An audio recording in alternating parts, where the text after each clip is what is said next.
پاک صلی اللہ تعالیٰ علیہ وسلم نے ایک دفعہ فرمایا تھا کہ کون ہے جو مجھ سے 5 باتیں سیکھ لے اور پھر ان پر عمل کرے یا اس کو سکھائے جو اس پر عمل کرے؟ تو حضرت ابو ہریرہ رضی اللہ تعالیٰ عنہ کہتے ہیں میں نے آگے بڑھ کے عرض کی یا رسول اللہ میں ہوں نا، آپ حکم کریں 5 باتیں کون سی ہیں؟ اللہ کے پیارے رسول صلی اللہ تعالیٰ علیہ وسلم نے فرمایا اللہ تعالیٰ کی حرام کردہ چیزوں سے بچ جاؤ، سب سے بڑے عبادت گزار بن جاؤ گے۔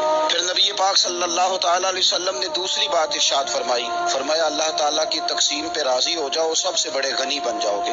پھر حضور نے تیسری بات ارشاد فرمائی، فرمایا اپنے پڑوسی سے حسن سلوک کرو، مومن بن جاؤ گے۔ چوتھی بات ارشاد فرمائی، فرمایا لوگوں کے لیے بھی وہی پسند کرو جو اپنے لیے پسند کرتے ہو تو بہترین مسلمان بن جاؤ گے۔ پھر حضور سید عالم صلی اللہ تعالیٰ علیہ وسلم نے 5ویں اور آخری بات ارشاد فرمائی، فرمایا زیادہ ہنسا نہ کرو، زیادہ ہنسنے سے دل مردہ ہو جاتا ہے۔